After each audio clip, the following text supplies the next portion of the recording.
Esengibonga nabo bonke abafake isandla.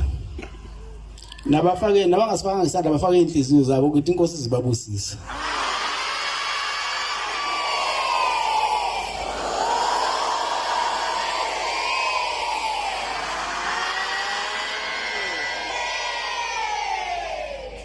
Ngicela ke nobaba umkhulu ilanga kunyanga ezini wabudinga ukuthi ubaba wakade eshilo esela emhlabeni ngokwenyama wathi uzongenzela iBD ngalo nyaka kwafanele ngenzela ngawo iBD wabe seshintsha ibhanti kodwa ngiyabonga ngoba ngibona into eyisho kwabe ngithembiselwe neyifeza amaNazaretha.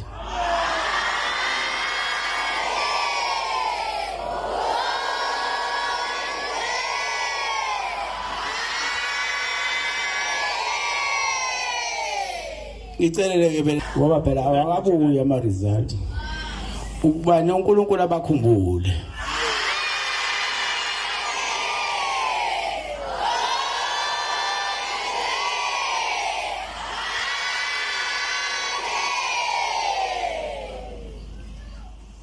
icelele ke le intombi zethelele ukuthi oyenta isutha ningadluli nizibe ngathi aniboni nje. Ngoba ziba intombi zethelelo nje inina. Bhekani ke madoda. Amen. Banempatho labantu. Amen.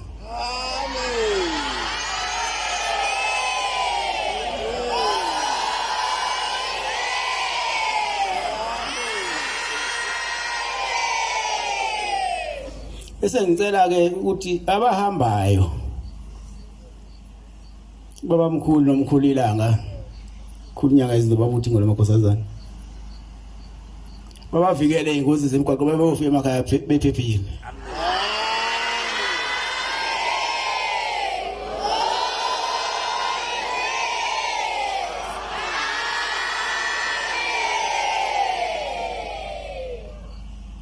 Bese nathi ke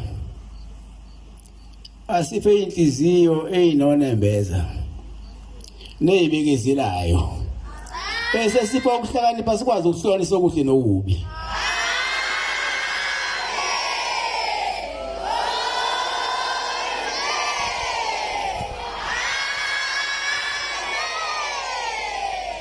Bese siqedela nje ububha nezifo emhlabeni.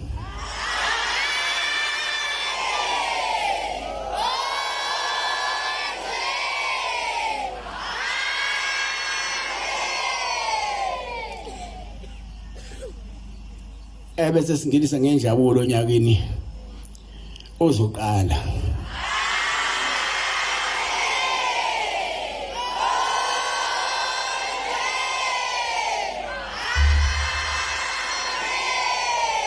Bese sikhanyisela singene nje kukhanya kulonyaka ozoqala.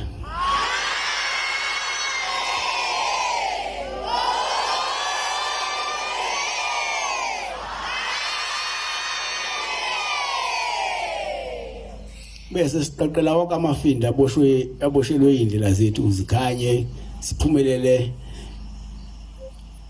Nkosi nibusise.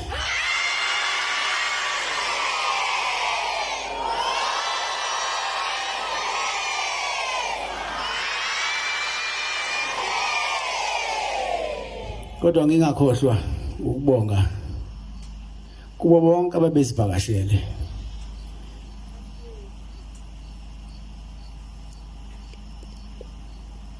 O Professor Maphalala,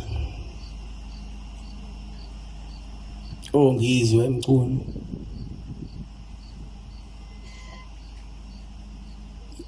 no ishwa sijwayelene ke naye kakhulu, no Ngizwe sijwayelene.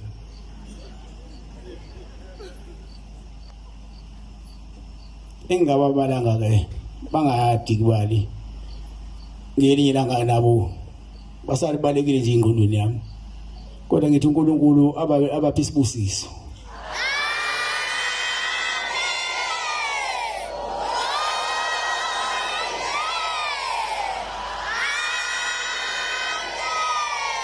Ngoba phela abasuwanga la kamakhelwane. Basuka kude ngokumenywa kulomsebenzi omkhulu angaka namhlanje. Kodwa ke okubavumelile ukuthi beze la ekhaya uthando nezinhliziyo zabo.